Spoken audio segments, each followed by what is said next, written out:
Merci Philippe. On est distrait, pardonnez-nous, par Félix Mathieu qui vient d'arriver parce qu'on en parle sur les réseaux sociaux. On commente déjà beaucoup de choses. Alors, une question par contre très sérieuse avec, on va dire, ce fait divers avec cette question: où est Steve? Question toujours sans réponse, presque un mois après la fête de la musique le 21 juin dernier, avec une opération de police qui s'est déroulée à Nantes. Opération de police pour évacuer les quais de Loire et faire cesser la musique. Une charge au cours de laquelle plusieurs personnes sont tombées à l'eau. Steve, 24 ans, n'a pas été revu depuis. 2 enquêtes judiciaires ouvertes. 89 participants ont porté plainte pour mise en danger de la vie d'autrui et violence volontaire par personne dépositaire de l'autorité publique. Autre plainte, celle qui émane d'une dizaine de policiers blessés. La mobilisation, en tout cas, ne faiblit pas. Bien au contraire, sur place à Nantes et sur les réseaux sociaux, les participants relaient ce qui se passe lors des rassemblements. Où est Steve? Une question devenue signe de ralliement et un hashtag sur Twitter. Les images d'utilisateurs se multiplient, qui se prennent en photo avec une feuille blanche devant leur visage et cette inscription lancinante: où est Steve? Et d'ailleurs, un article de Mediapart publié hier qui a beaucoup choqué ces gens mobilisés. Intitulé La promotion Gilets jaunes de Christophe Castaner, les médailles de la honte. On y apprend que le ministre de l'Intérieur aurait décoré plusieurs policiers, non seulement 5 agents impliqués dans des enquêtes sur des violences policières contre des Gilets jaunes, mais aussi le commissaire en charge des opérations de police à Nantes la nuit de la disparition. Les syndicats de police avaient dénoncé les fautes graves de discernement, des ordres aberrants qui avaient conduit, je cite, à la confrontation assurée.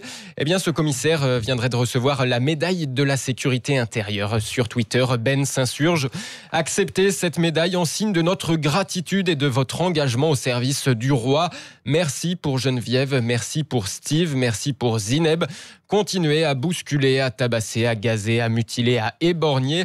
Nous continuerons à vous protéger et à vous décorer. Incroyable histoire. Tout autre sujet qu'on lit ce matin à la une du Républicain Lorrain. C'est cet homme qui a été amputé et puis Félix humilié par l'utilisation, dit-il, de la photo de son moignon. Oui, photo qui se trouve sur les paquets de cigarettes. C'est le fils de cet homme qui s'est rendu compte que la jambe amputée de son père se trouvait sur les paquets. L'homme de nationalité albanaise a dû être amputé de la jambe suite à une fusillade en 1997.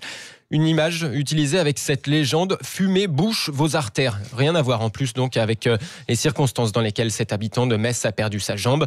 Impossible de savoir comment cette photo a pu être utilisée de la sorte. L'avocat de l'homme compte bien exiger plus d'explications auprès de la Commission européenne. Une interview à retrouver en vidéo sur le site du Républicain Lorrain. Et puis Félix, la réponse de Benalla, la communicante des scouts unitaires de France. Oui, ça feuilletonne cette histoire. On en parlait déjà hier. Elle l'accusait d'avoir menti quand il disait avoir été chef au sein des scouts unitaires à l'âge de 15 ans. Eh bien, l'ex-chargé de mission de l'Élysée a créé son compte Twitter pour lui répondre, photo à l'appui, et de prendre la dénommée Agnès Serbelot à partie. J'avais 13 ans, retour d'un week-end en forêt à Saint-Évroult, 6 mois après le grand camp passé avec les scouts d'Europe. Mes camarades de la troupe de C et de la patrouille du Léopard ne m'ont pas oublié, c'est le principal. Un tweet illustré donc par la photo du jeune Alexandre Benalla avec tout l'attirail, le foulard, le short et le grand sac chargé à bloc sur son dos. Ouais, avec le tapis de sol, donc ça a bien dormi sous la tente. Merci beaucoup Félix Mathieu. On en parle tous les matins, c'est avec vous. Vous scrutez le web, les journaux, ceux qui buzzent, et c'est pour le grand matin Sud Radio de l'été.